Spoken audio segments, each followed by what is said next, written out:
the warpath. The path. The warpath. A path of war. The actual definition of warpath means moving toward a battle, a fight, toward war. And that is what I am doing, and what I have always been doing. Whether it was the actual war against our nation's enemies or the war against my own weaknesses, that is what I am doing. Preparing, sharpening my sword, honing my skills, maintaining the unmitigated daily discipline in all things. And the warpath is a path. It's a route. It leads somewhere. Where does it lead? Yes, it can lead to war, and that is fine because I am ready. I am waiting. But the war might not come, and that is okay. Because the warpath is also a war against weakness, and so it leads to strength. It is a war against ignorance, and so it leads to knowledge. It is a war against confusion, and so it delivers understanding. And the warpath leads to control and to ownership of your life. That is the warpath. The path of fire and adversity. The path of blood and sweat and suffering. The warpath is the interminable path of discipline, which is why it leads to freedom. And beyond that, in the end, the warpath leads to peace.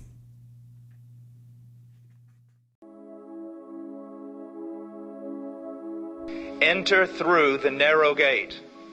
For the gate is wide and the way is broad that leads to destruction, and there are many who enter through it. For the gate is small and the way is narrow that leads to life, and there are few who find it.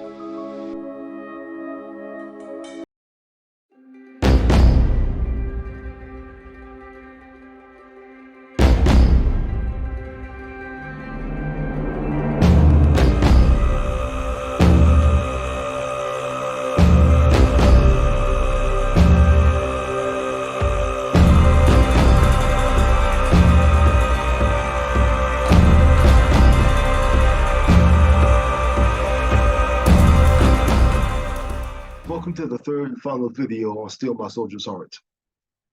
In the second video of the series, I laid out a set of guidelines as a means to give Black men a code of conduct when dealing with each other and those on the outside, that we may move as a true community. If, for the sake of argument, the code has been agreed upon, how did we go about implementing it? Using Harris's novel, I will attempt to provide a framework.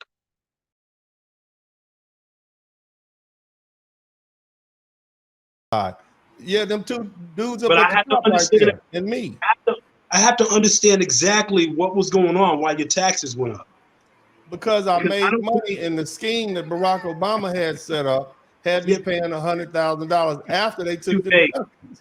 It's too vague. What? It's too vague. All right, so let me be fair, because it seemed like we'll do. I don't want to bang heads. You're all my brothers, man. No. You know you done fucked up, right? I ain't trying to bang heads. You trying to tell me how much money I paid in taxes? I'm telling you. Yeah, I understand that, but what I'm trying to tell you is, y'all don't start goofing. Don't start goofing. Don't do that. I ain't goofing, baby. I'm just saying I don't want to. That ain't what we was talking about tonight. We was talking about. Make sure you understand where I'm coming from before you start. God, I come before you today. I'm head by. What it is that your taxes went up on. Bless this poor soul. The Democratic Party. I'm not a Democrat, dude. We gotta pray for him, ladies and gentlemen, because they got him. The Dinocratic. Nah, I'm gonna tell y'all right now, y'all wrong. Y'all talking all over this brother. Save this brother, ladies and gentlemen. Please save this brother. Praise Moses. Praise Moses.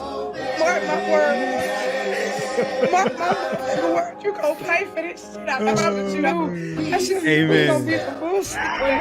You gonna pay for this shit, bro. We gotta cleanse the sanctuary, Lord. Gotta pray for lower taxes, lower gas prices, Lord. Save these brothers from their mamas. Get them off the chocolate titty, Lord. The whole time got skipped over. First of all, shout out to everybody on the panel and in the chat. I hope this isn't a panel where, you know, we all just do like this Black Power shit. So first of all, he entered into the room disrespectful. He came into the room with his dirty shoes on. He didn't put his feet quite on the couch yet, but he left his shoes on when we distinctly told him to take his shoes off. As soon as he said that, I said, "Here we go." Here we go. As soon as he said that. Here we go. Absolutely. God damn it. Because I probably got a different perspective. I'm not pro-black. Hey, look, Broken. Hey, Broken, you look hella serious. You like, who the fuck is this guy? I hate watching myself back, by the way. I hate doing it. Well, you call everybody brother. That's like a pro-black thing. So, no, I call these black men brothers because they're my brothers. How are they? Because we have a shared experience. We have a shared experience coming up here in the United States. So they are my brothers, even though it's just like in the military. You have a shared experience with people that you've been in a foxhole with, you've been in a battle with. These are my brothers. So I don't have a problem. I don't have to address you as I won't address you as my brother if that offends you, but please proceed. I never said. Salute to Uncle D for that, man. That's what's up. Salute to Uncle D for that. It offended me. But yeah, this is not a pro-black channel. We don't do pro. This is a channel that talks to. This is black men talking to other black men about issues that black men face. Fundamentally, what I want for black men is for them to be healthy, for them to be physically fit, for them to be spiritually awake, politically astute, and I also want them to be good. Interrupted, and then he interrupted with the so his color thing, right? So that's what he wanted to be caught up on. That's what he thought he thought that the color thing was his trump card. It's a color thing? Well, I mean, my panel is the worst people in America. Yeah. Some of the worst people in America. Huh. Some most hateful as well. Some of the most racist. So I'll give you a quick example. Someone. Is that for you, Mr. Allen? Hold on. When you talk about this is for you, Mr. Allen. This is the part you want. I want to make sure you got this part. I just wanted to agitate you real quick before this next broadcast. It has to. It has. No. Yeah, that includes. Wait, brother, are you a black man? No, I don't look at. Okay, well, you look like a clown. Y'all leave the brother alone. Leave the brother alone. Cool. Leave the brother alone. Hey, no. Let them. That's what they are. Let them be themselves. That's what they are. No matter what you think you are. It's what we say. No. I hear you. I want you to hear me. Do you live in America? Yes. Okay, so you're a black man in America. I'm not a black man in America. I am an American from New Jersey. That's what I am. The thing is that I was losing my mind. I was like, "Whoa." Yes, I'm a black man. No, I am an American from New Jersey. No, you can't run from it. You can't run from it. You are clearly a black man, and you said you live in America, and therefore you got to deal with that. You are one of the worst people in America. I don't have to deal with none of that shit. Tonight, right, look at yourself and say one of the worst people in America. You said these your words. I didn't say that. Yeah. And it doesn't matter what you think you are. Hold on. It's a lot of men. There's a lot of men who dress in dresses who think they're women. Mm-hmm. But we all know that there's some men. And whether you think you gotta listen, brother. Now you came up in here and you said something. Cold-blooded. I'm holding up for you. You said that I'm not a black man, and I'm telling you, when you I think it's funny that he had to sit there and watch 8 people laugh at his ass, because that was not what he was expecting. I think he probably expected to come in there and be like, "Yo, bitch ass, fuck you!" No. Yeah, laughing at him. I could tell he was getting agitated too. Yeah, he didn't know. He didn't know what to do. He legitimately didn't know what to do. He was like, yeah, he was not the response. I think he was so used to getting the F you cool ass, expecting that, and we're over here laughing and praying on him for God's sake, trying to get him out of the sunken down the place. street, and that white woman clutches her purse. She's letting you know you are a black man. You understand, my man? Not only black man, bro, you not even knew the hoodoo. Because he said you ain't even but that the bottom dark. line, it doesn't matter if you're a dark-skinned black man or a light-skinned black man or a black man with good hair, dreadlocks, bald head, mohawk. You will not rise any higher than the lowest person in your social status. The lowest person, your social status is not going to rise any higher than the lowest person in your group. Whether you like it or not, you over here with us. You hear me? You over here with us. Nah. You don't have to like it. See, look, I know I you don't think that you over, bro. I don't think that you understand what I mean. Come on, And if you would allow me to, oh Lord, yes. I'm saying this. Yeah, Lord. We need a mirror. We need a mirror and a tape recorder here. Look, I get it.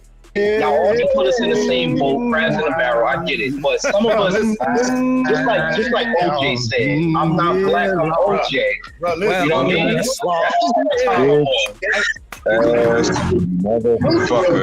mean? Quote, the fault fell on the army brass, who didn't know or have forgotten that small unit leaders can't be mass produced like rifles or tanks or golf balls. Time for shock therapy. I fired the incompetent S3 and the heavy drop battalion sergeant major on the spot and replaced him with Bumstead and Press, end quote. Quote, when I look back, it's truly amazing that in 1969, the grunts in Vietnam hadn't blown their senior leadership to hell. Too many of the senior brass just didn't serve them, and in fact treated them as irrelevant and dispensable, end quote. Upon seeing the sorry state of the 439th, one of Hackworth's first decisions was to replace the commanding officers with men he could trust.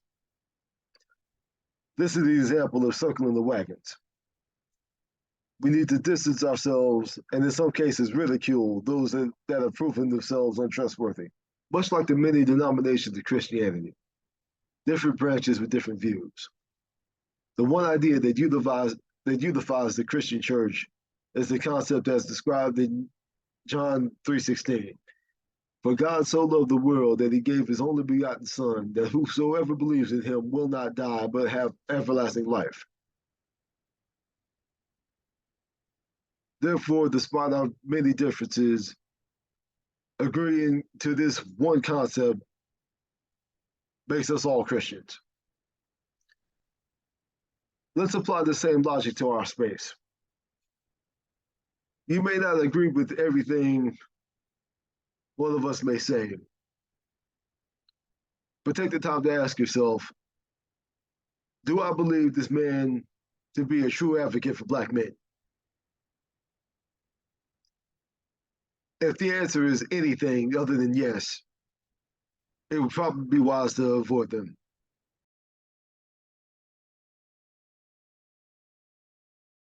If you want to change the world, start off by making your bed. If you make your bed every morning, you will have accomplished the first task of the day. It will give you a small sense of pride, and it will encourage you to do another task, and another, and another. And by the end of the day, that one task completed will have turned into many tasks completed. Making your bed will also reinforce the fact that the little things in life matter. If you can't do the little things right, you'll never be able to do the big things right. And if by chance you have a miserable day, you will come home to a bed that is made, that you made. And a made bed gives you encouragement that tomorrow will be better. Quote, 1,000 other changes needed to be made, but I didn't want to bury the company commanders or staff on the first day together. If I ordered all shortcomings be squared away immediately, I would have sent these leaders into overload, blown to all their circuits. No one would have gotten anything right. So I approached it the same way I train a pup. just a few tricks at a time. Starting now, we're going to follow the 2-rule plan. I said, I'll tell you what the 2 new rules are, and you'll make them happen. Once your troops have mastered the first 2 rules, we'll add 2 more rules, and we'll keep doing this until we're squared away. First we'll crawl, then we'll walk, then we'll run. Just stay with me, because we're going to run faster and faster every day. End quote. It would be unwise to try to change everything overnight. It would be overwhelming and would lead to quick discouragement. Therefore, I argue that we as Black men should practice the philosophy of Kaizen. It's a Japanese concept that involves constant improvement in all aspects of life, whether it be personal or professional. We should strive to be better every day, not just for ourselves, but for the betterment of our image and our community. Right now, you said you got the gentleman interrupting instead of allowing somebody that probably has. Man, There you're we go. getting worse. There we go. You're not sounding good right now. Just go ahead and get your point out. So hold on. Definitely groupthink. Shout out to Chief BD. Shout out Definitely to you, brother. groupthink. Appreciate you. Chief BD says, please boo him. No, I'm not gonna boo him. Don't boo him. I'm not Hey man, gonna I'll boo him. politely leave, man. Bro, It's shut Friday. up I when want I'm to live my life. talking. Bro, I'm talking. I'm not gonna do this with you all day. Real talk. I'm trying to be nice, but I ain't gonna do this with you all day. Hey. Shut up when I'm talking. That's the Who rule you up here. talking to? Hold on, bro. I'm Who the fuck talking you to talking you. to? I'm talking to Action Potential. Well, you ain't gonna wanna talk be to me. on I'm a man. You don't tell me to shut up. If you a man, then act like one. I'm telling you Well, on my show. don't the tell rule me to is, shut up. No, brother. Okay, Stop I it. will. Shut I'm up. telling you to shut up. See what I'm Shut up. saying? The Your little host echo is chamber, talking. little internet pump. Nobody else say nothing. Little No, internet, brother. little internet lane. You are up here deliberately disrespecting me. Now you got a I'm problem not with me telling you to disrespecting shut you. up. Then shut up when I'm talking if you ain't Well, disrespecting me. motherfucker said with some decency. The only Bitch way you nigga. can respect me on my All right, program bitch is ass to nigga shut said up when with I'm some talking. decency then. Say, could you give me a moment, Action Potential, please? But you don't tell me to shut up, hoe ass nigga. I ain't your child. No, Action Potential. I do tell you shut up. No, That's you how I don't. do In it. real life, I knocked your fucking teeth out So your what? mouth. So what? In context of this space, I'd argue we should also be open to constructive criticism and feedback. If one points out a flaw in our thinking or approach, we should not take this as a personal attack, but rather an opportunity to grow. We must be willing to listen, learn, and adjust our behavior accordingly. In doing so, we can ensure that we're always moving forward and making progress towards our goals. Well, we are getting some new images from inside Houston ISD elementary schools that show what some people are calling detention centers. Only on Fox, Matthew Seedorf went to HISD headquarters where the story continues to cause controversy. New pictures of what some people are calling detention centers inside Houston ISD schools. These pictures are coming from teachers who are concerned that their libraries are no more. Former libraries transformed. This one at Martinez R Elementary and another at Marshall Elementary. The bookcases here now facing a wall. Being an educator, I can't in my wildest thought imagine the rationale behind this. Those things that will increase their reading skills are being stripped away from the very children that you claim you're here to help. The initial announcement of what HISD calls team centers immediately met with backlash. You are punishing children for being born poor. At least 28 Houston schools now making these in existing libraries. I think he intended to use the team center for a detention room and is further fostering the school to prison pipeline. This concept must also be instilled in the next generation of boys. For too long, Black students, especially Black boys, have been neglected and underserved in our schools. We must demand better for ourselves and our children. In regards to schooling the future generation, it would be very unwise to assume good faith in our current system. To those of you that can, be involved in your children's lives as much as possible. Find the time. Teach them to think critically and to seek to improve themselves constantly. If you have the means, consider homeschooling. Also, keep in mind, if we wish for the next generation of Black boys to be their best selves, we must strive to be what we want the next generation to become. Let's hold ourselves to a high standard that hopefully the youth will be inspired to follow.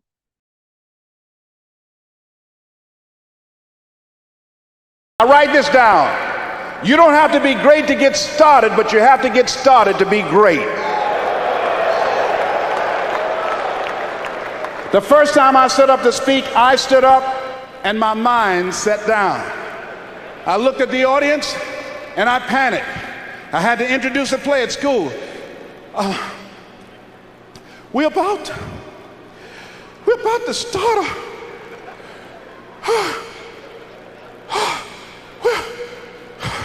ran off, Mr. Washington. Mr. Brown, where are you going? Mr. Washington, I can't think, sir.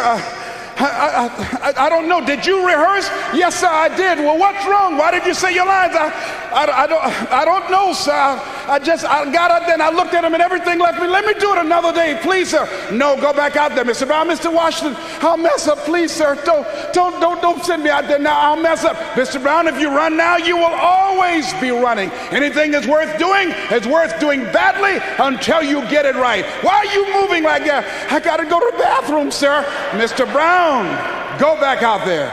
Yes, sir.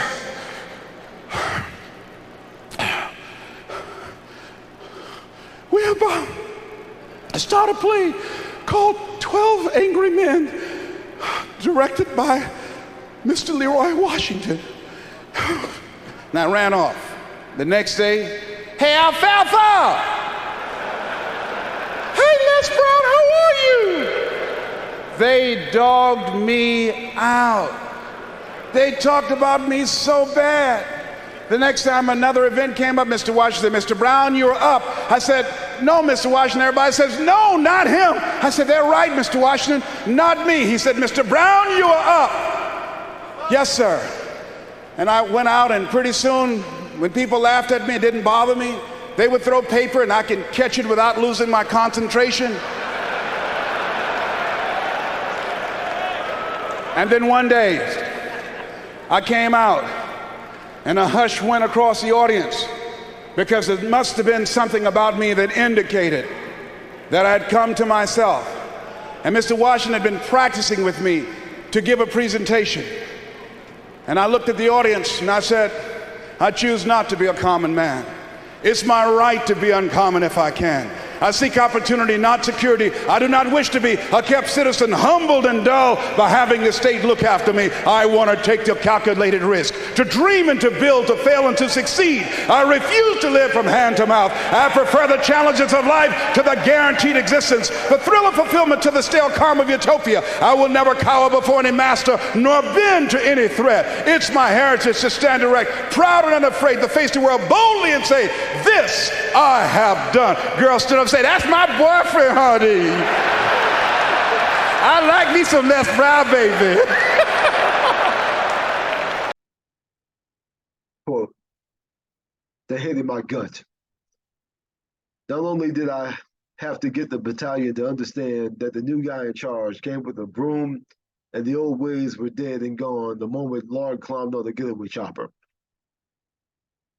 But I suspected Charlie might be wondering what was up with all those incoming and outgoing Hueys. I had no intention of making it easy if he decided to probe. The staff would be setting a positive example for all the line soldiers. We lived exactly like the grunts. We sleep on the floor like Stonewall Jackson did during the Civil War. No one would have a flush deal anymore, end quote. If the code is to mean anything, it should be treated with the highest respect. Not quite on the level of a religious text, but not far off.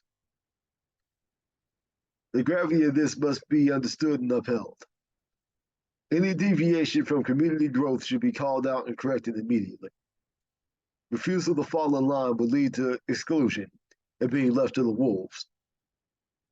Quote, a few days later, after finding a very small soldier who told me his feet were killing him because he couldn't get any boots to fit him, they were all too big, I had a little discussion with the S4. Hack went ballistic, Johnson recalled. He chewed out the chain of command from the squad leader to the company commander. They got a hold of me. He made it very clear that I better get this man a pair of shoes or all kinds of horrible things are going to happen to me. The Army did not make a men's boot small enough to fit this little guy. We scavenged the country and found a pair of women's boots that fit the bill. This taught us all an important lesson, that Hack cared for the lower soldiers, and he expected his commanders and staff to damn well look after him. End quote. On the flip side, we should strive to help one another as much as possible. Teach someone the skills you know to expand their skill set. Show kindness. Show your brothers you give a damn.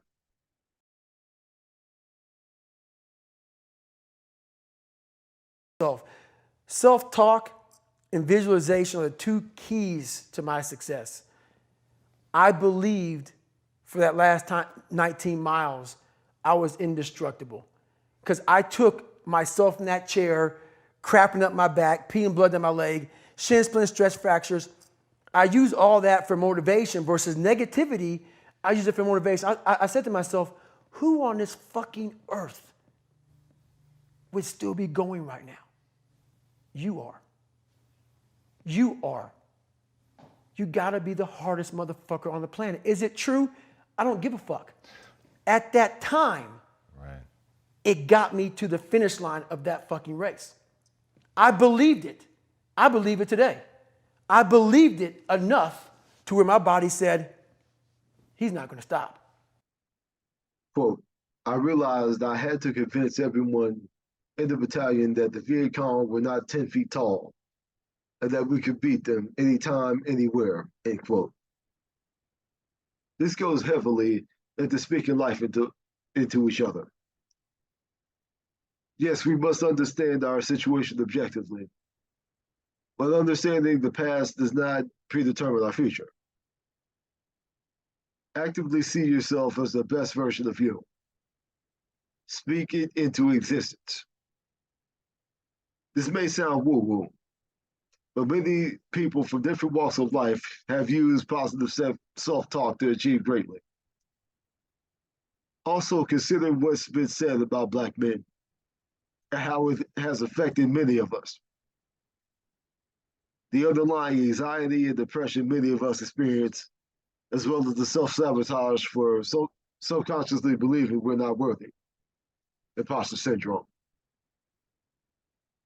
Perhaps if we spoke more positively to and about one another, we may begin to believe in our capabilities and move accordingly.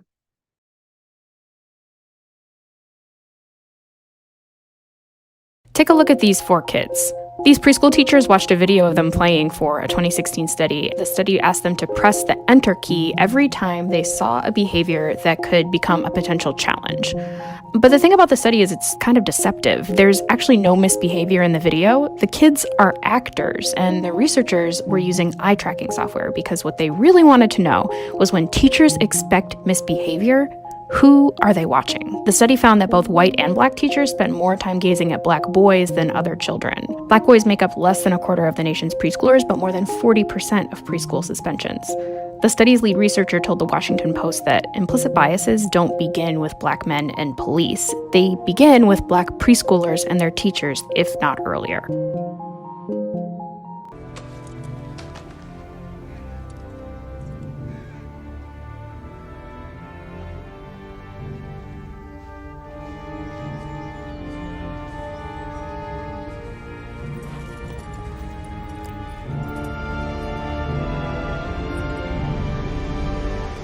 Now I couldn't live in a world where you have everything and I have nothing.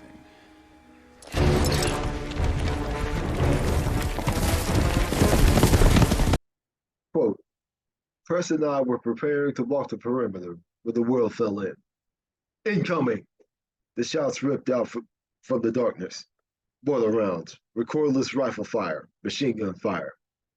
An RPG round screamed in. Chum Robert recalls that all hell broke loose. End quote.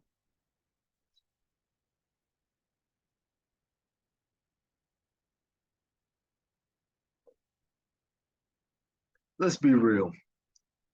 Even in our current broken state, Black men have been overly policed and over-observed by the system and our own lovely ladies. From our voting decisions down to who we decide to share our bed with. The moment we're perceived as any level of legitimate and functional community, problems will soon follow. Defamation, character assassination, and out-and-out assassination. But if we're disciplined, if we're on code, and with a little luck, this could backfire. The mainstream media's voice is no longer the loudest. It will be harder for the powers that be to hide the truth. Also, enduring conflict together has proven to strengthen the bonds between men, making them more of a cohesive unit. Also, those of us that have been on the fence may grow to believe in us and our cause upon seeing that we walk it like we talk it.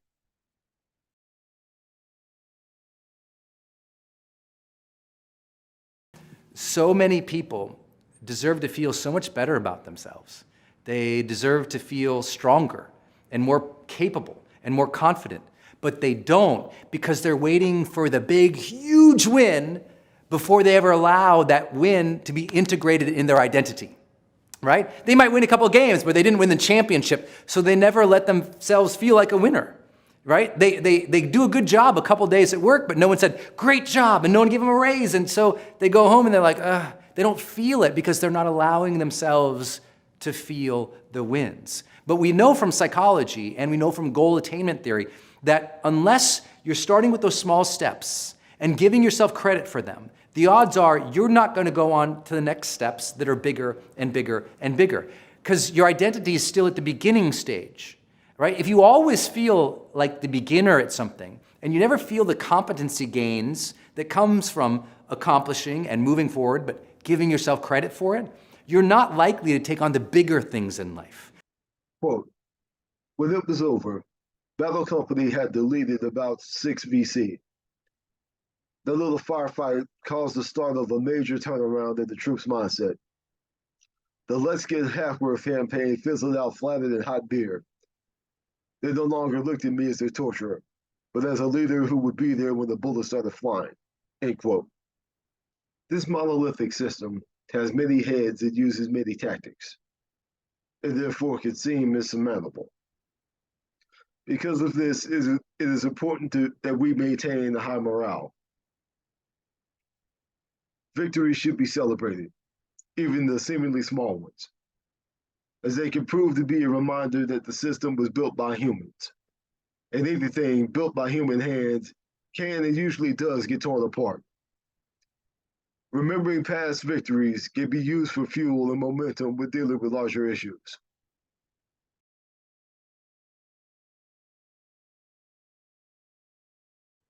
So there we have it. A thought experiment of sorts. One man's attempt to outline a means to rebuild at least a portion of the Black community. Sorry this took so long to get out. Life's been hectic. Y'all know how it is. I hope this was useful to some capacity. I think I found the faster way to write my scripts, so hopefully the next one will come out a bit quicker. But for now, I'll leave it here. Y'all, please like, share, and subscribe. Until next time. So here's the first step to accumulating wealth. If you expect to do it, write this down. You must be willing to do the things today others won't do, in order to have the things tomorrow others won't have. That's why the book of life said the road to life is straight and narrow, and few there be that find it, because few there be that are willing to do the things today others won't do, in order to have the things tomorrow others won't have. What are the things that others won't do? Number one, make discipline a major force in your life. How many of you know if you'd have been more disciplined, you'd be further along to reach your goals right now? Socrates said the undisciplined life is an insane life. The road to life is straight and narrow because few there be that are willing to discipline themselves.